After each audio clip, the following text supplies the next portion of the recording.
Mohammed Hijab, the great Mohammed Hijab, just released a video claiming that he can prove Islam is true in 5 minutes. Okay, 5 minutes is all that you need to prove Islam. I mean, look, I love efficiency. I love a good, tight argument, but what he presents is not a 5-minute proof. It's a 5-minute faceplant. So in this video, we're going to walk through his proof step by step, see what he gets right. He does get some things right, and expose where everything completely unravels. And trust me, by the end of this video, the real question won't be, did hijab prove Islam? But how did this backfire so badly? Let's get into it. Hijab's 5-minute proof can basically be split into two big chunks. Okay, chunk number 1, prove God exists. Chunk number 2, prove Islam is true.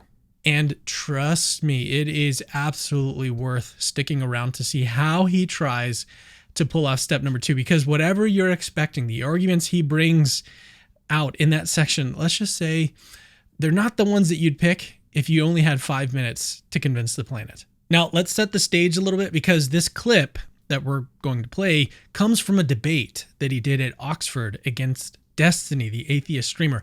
And that context matters because there are certain things that you can get away with when you're sort of preaching to the choir, and then there are things or claims that you make that you actually need to defend when an atheist is sitting across from you. You'll see why that's important in just a second. Let's go ahead and roll the very first clip from Hijab's video. There's one thing we can all agree on, that the universe is regular, stable, uniform, the extent to which it allows life to exist within it. From every small atom to the largest of celestial spheres, we see incredible goal-directedness within the cosmos. Now the question is, what is the best explanation for that? Is it a source of knowledge, or is it a lack thereof? This is the question that must be asked. Is it a source of knowledge, or is it a lack thereof? Pause it there. Okay, so this actually is not a super bad start. Okay, Hijab is doing something rhetorically smart, beginning with common ground. The universe is orderly. The universe is stable. The universe allows life. Great. Okay, atheists and theists can shake hands on those points. But then he sort of pivots and claims that the universe exhibits goal-directedness. That is a totally different claim. Okay, atheists do not agree that nature is teleological. They agree the world has patterns, not purposes. So if you're in a debate with Destiny, you can't just assume teleology. Okay, you have to argue for it, and Hijab does not do that. But then he asks his key question, does knowledge best explain the universe, or does a lack of knowledge best explain the universe? And honestly, props where props are due, that is a solid question, but, and this will be a sort of recurring theme here, Hijab just keeps sort of jumping ahead. He gestures toward arguments rather than actually giving them. So while the setup is sort of fine, the execution is very thin. Let's keep going though, see where he goes next. Another question that could be asked is that, did something come from nothing? Is it conceivable, intelligible, or plausible for something to come from nothing, that the universe came from nothing? Did the universe generate and cause itself? Well, to suggest that the universe was generated or caused itself is tantamount to saying that a mother gave birth to herself. All right. Pause there. So again, credit where credit's due. This is actually a really good example. Okay, self-causation really is absurd. Okay, and Hijab's analogy of a mother giving birth to herself is actually a very memorable way to highlight that point. And he's right to press the question, did the universe come from nothing? Because if that's off of the table, and it is, then we're looking for some kind of cause or source or foundation that isn't inside of the universe. So on this point, Hijab is actually on pretty solid ground. The universe cannot pop into existence uncaused, and it certainly cannot cause itself to come into being. Those are not live options. Now, we're still not at his case for Islam yet, but in the next clip, Hijab's case for God sort of comes tumbling down.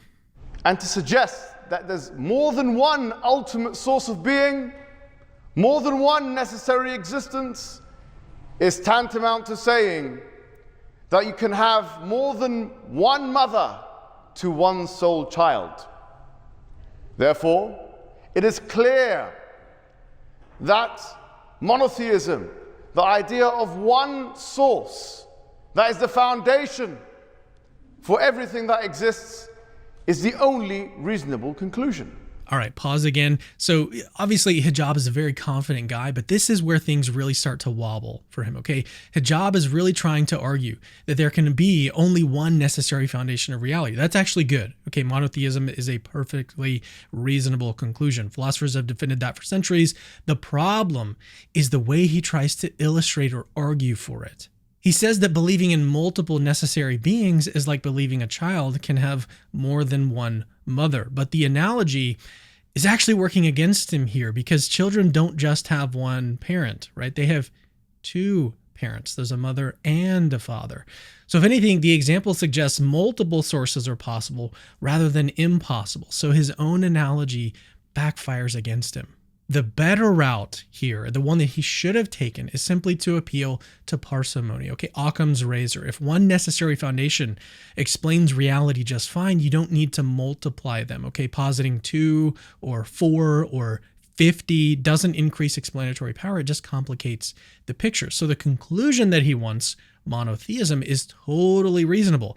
But the analogy he uses to get there, not so much. All right, let's play the next clip. Another question that must be asked is, what is the purpose of life? What is the purpose of life? Imagine going into work. You don't know who your boss is.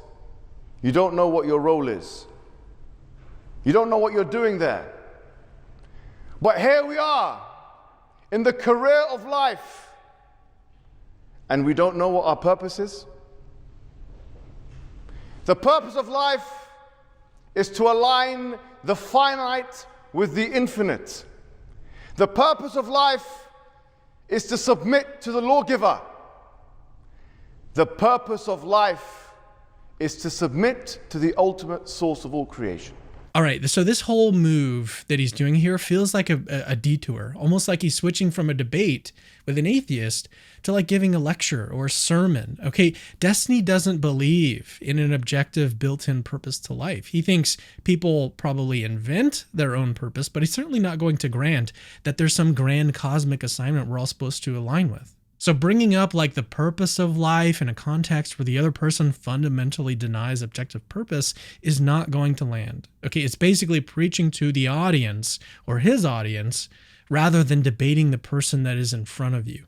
What makes this all very strange is that if Hijab wanted to make a strong case for God here, there are far better tools available, especially since he's literally doing his PhD on the contingency argument. That argument is tailor-made for this kind of discussion, and it would have been far more effective than this sudden pivot into existential purpose talk. But anyway, this is the turning point, okay? Because from here on out, Hijab shifts gears and starts making his case for Islam specifically. And trust me, the final argument he gives in this section is without question his weakest. So let's keep going. The purpose of life is to submit to the ultimate source of all creation. That's why prophets and messengers were sent aforetime. Abraham, Moses, Jesus, and for us, the final prophet Muhammad sallallahu alaihi wasallam. And these prophets came to expound on this truth, to tell people to submit to God. And they came with an evidence for their prophethood.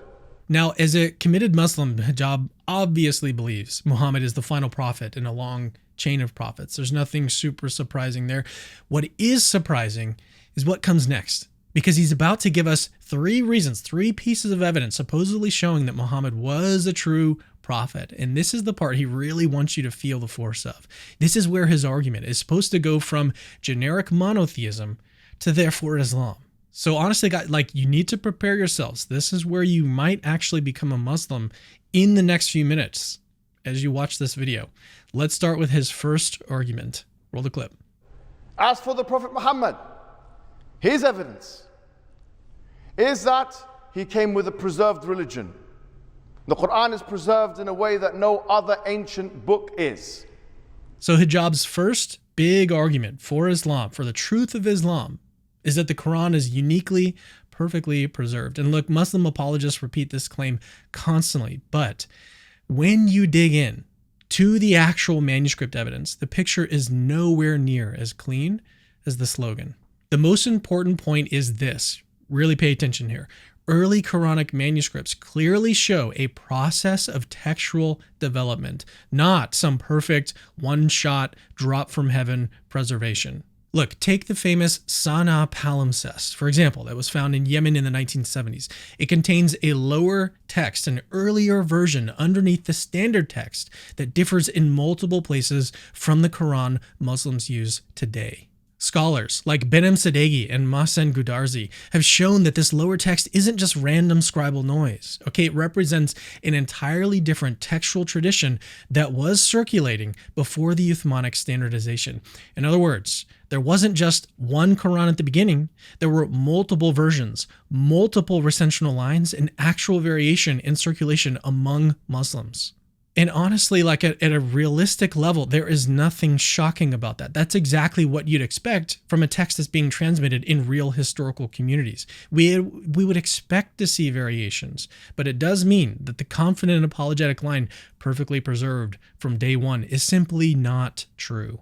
But even if, just for funsies, we granted Hijab the strongest version of his claim, even if we said, okay, sure, the Quran was preserved flawlessly, it still would not prove that Muhammad was a true prophet. Perfect preservation is really just perfect copying. Okay, if 1,000 years from now, humanity still had flawless, identical copies of Harry Potter, that would not prove that J.K. Rowling was guided by God. It would just prove that humans are really, really good at making copies of stuff that they like. So even on its best day, this argument doesn't get you any closer to Islam being true. It's a complete non sequitur. But maybe, just maybe, Hijab's second argument is better than his first.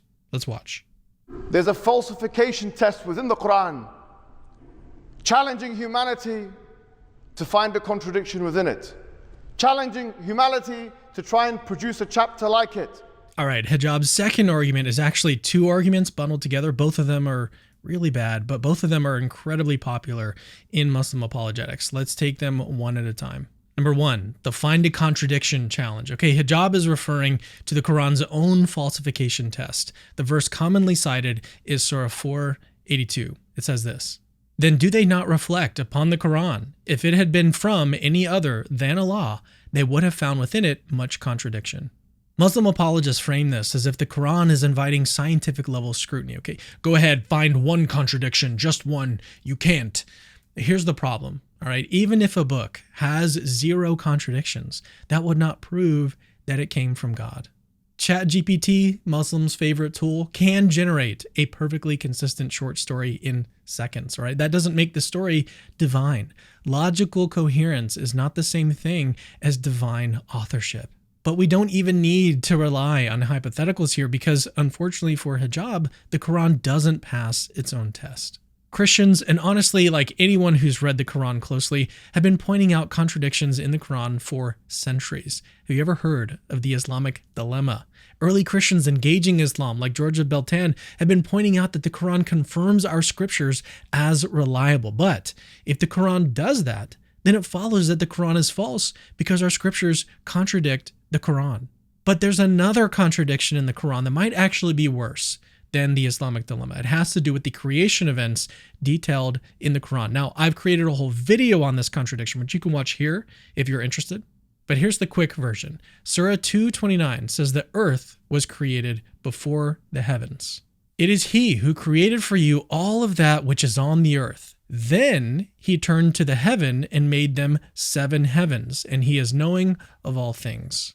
So the sequence here is clear: earth, then the heavens. But then look at Surah 79:27 through 33. Are you a more difficult creation, or is the heaven? He constructed it. He raised its ceiling and proportioned it, and he darkened its night and extracted its brightness. And after that, he spread the earth. He extracted from it its water and its pasture, and the mountains he set firmly. So here, the order is completely reversed. First, the heavens, and then after that, the earth. These aren't like two poetic descriptions of the same event. They give two incompatible sequences. So when the Quran says, if there were contradictions, it wouldn't be from God, well, it just failed its own test.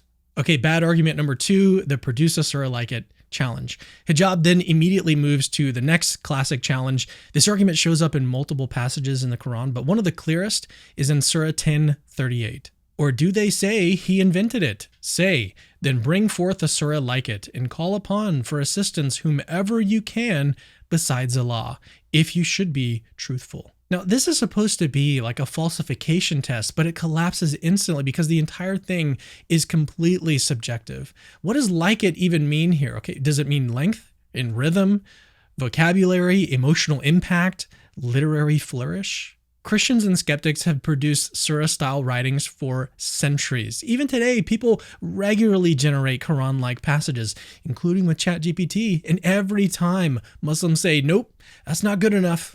A test that depends entirely on the judge's personal preference is not a real test. And even if someone couldn't match the Quran style, the most that would follow from that is something like, wow, this is really unique literature. Look, we don't conclude that Shakespeare is divine because nobody writes exactly like Shakespeare. Literary uniqueness does not imply divine origin. So, hijab's second proof for Islam is actually two failed tests, one the Quran doesn't itself pass, and then one that no one can objectively measure. But believe it or not, his last argument is even worse than these arguments. This is the moment where hijab is supposed to slam the door shut and seal the case for Islam. Instead, it's the moment where the entire thing completely collapses. Let's take a look. And the Prophet of Islam made predictions that were so frequent and so precise that no other figure in human history made them. For example, he told us that the Roman Empire and the Persian Empire would both fall to the Muslims. Now, according to Barnaby Rogerson, who is a historian, non-Muslim historian, he said that the similitude of the Arabs at that time taking over the Persian and Roman Empire is the same as Eskimos taking over Russia and America.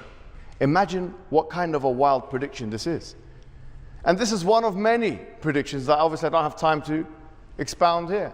So this is hijab's flagship argument. This is the one he thinks seals the deal for Islam. Muhammad supposedly made wild, unbelievably accurate predictions about massive geopolitical events. And to bolster it, he even cites Barnaby Rogerson, saying that Arabs beating Rome and Persia would have been like Eskimos taking over Russia and America. Now, that might sound impressive until you look at the actual sources. And this is where hijab, who loves randomly dropping Latin terms, will really appreciate what's coming next. This whole thing looks like a vaticinium ex eventu, a prophecy written after the event. You can Google it, because that's all you're going to have to do. All right, let's go ahead and break this down. Number 1, the Quranic passage doesn't say what hijab says it says. The actual Quranic passage relevant here is Surah 32-7, and it does not say that the Romans and Persians would fall to the Muslims. What it says, depending on how you translate it, is that the Romans would regain victory after being defeated. But here's the problem. Okay, critical Quranic scholars have long argued that this passage is very likely a vaticinium ex eventu, a prophecy after the fact. A major study published in Dur Islam concluded that given the uncertainties around when this surah reached its final form, it's entirely possible the prophecy reflects events that were already happening. So in other words, it wasn't a prophecy, it was a commentary. Number 2, hijab's example comes from the Hadith, not from the Quran. Now, this is actually a really big bombshell, okay? Hijab's prophetic claim that the Romans and Persians will fall to the Muslims does not come from the Quran at all. It comes from the Hadith and early Sirah literature. And that really, really matters because critical Hadith scholarship from Cook and Motsky, Donner, Brown, and other people, they've shown that many of these prophecies are transparently written after the events they supposedly predict. These texts were compiled literally generations after Muhammad. And by that point, Muslims had already conquered vast territories, meaning the authors of these hadith already knew what happened. They already believed Muhammad was a prophet, and they had strong sectarian motivations, and they recorded the prophecies that made Muhammad look good while quietly forgetting the false ones. This is called survivorship bias. Only the hits survive. So Hijab's paradigm example is built on the single weakest historical foundation available. Third, even if you granted everything that Muhammad wants, it still doesn't prove that Islam is true. Let's just be unbelievably generous for just a second. Okay, let's pretend the Quran wasn't using vaticinium ex eventu, the Hadith wasn't written long after the fact, and the prophecy was genuinely predictive. Even then, all you've shown is that Muhammad correctly predicted a geopolitical shift, something people do constantly. Every political analyst or supposed political analyst on X claims they know which empire is rising and which one is about to collapse. It still would not prove that God revealed it, that Islam is true, that the Quran is divine, or that Muhammad is a true prophet. That doesn't follow.